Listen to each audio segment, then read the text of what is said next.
Assalamualaikum warahmatullahi wabarakatuh. Saya perwakilan dari kelas 11 MIPA 6 akan mempresentasikan hasil peran penting Dr. Wahidin Soedirosoedo dalam kemerdekaan Indonesia. Nama Dr. Wahidin Soedirosoedo tidak bisa dilepaskan sebagai pejuang kemerdekaan Republik Indonesia. Dokter kelahiran Desa Melati, Yogyakarta ini memegang peranan penting dalam sejarah bangsa. Lahir pada tanggal 7 Januari 1852, Dr. Wahidin berasal dari orang tua berdarah Bugis dan Makassar. Mengutip tokoh Indonesia, walaupun dari keluarga berada, Dr. Wahidin sangat senang bergaul dengan rakyat biasa. Dr. Wahidin menyelesaikan pendidikan sekolah dasarnya di Yogyakarta. Dia lalu melanjutkan pendidikannya di Europes Leger School yang juga berada di Yogyakarta. Selain memiliki keinginan belajar yang besar, Dr. Wahidin juga memiliki kecintaan pada dunia medis. Dia lalu memutuskan untuk melanjutkan studinya ke Sekolah Dokter Jawa atau dikenal juga sebagai Stovia di Jakarta. Setelah berhasil menjadi dokter, Dr. Wahidin kembali ke Yogyakarta. Dia berkeinginan untuk meringankan beban rakyat melalui profesinya sebagai dokter.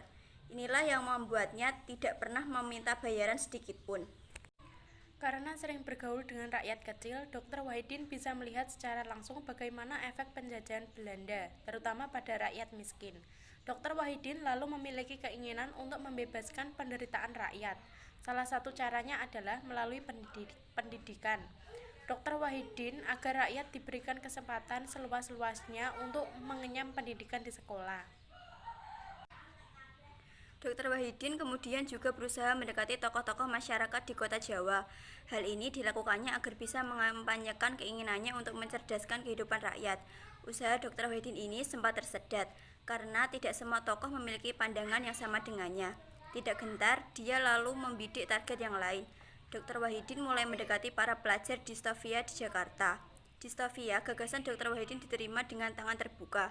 Dia lalu menganjurkan para pelajar Stovia agar mendirikan organisasi yang bertujuan untuk memajukan pendidikan bagi rakyat Indonesia. Gagasan Dr. Wahidin inilah yang mendorong terciptanya Budi Utomo pada tanggal 20 Mei 1908. Budi Utomo adalah organisasi modern pertama yang lahir di Indonesia. Walau bukan pendirinya, Dr. Wahidin Soedirosoedo selalu dikaitkan dengan berdirinya Budi Utomo. Perjuangan Dr. Wahidin bukan hanya itu saja. Pada tahun 1904, dia menerbitkan majalah Retna Dumilah yang berarti penerangan.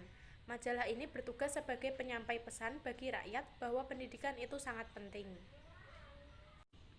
Dr. Wahidin juga menerbitkan majalah Guru Desa yang menerangkan pentingnya kesehatan. Tujuannya adalah untuk melawan kepercayaan terhadap dukun dan tahayul yang masih banyak dipercaya rakyat kala itu. Dr. Wahidin Soedirosoedo meninggal dunia pada tanggal 26 Mei 1917 di usia 65 tahun. Dia dimakamkan di Desa Melati, tanah kelahirannya. Tanggal 6 November 1973, Dr. Wahidin Soedirosoedo ditetapkan sebagai pahlawan nasional sesuai dengan Kepres nomor 88 TK/1973.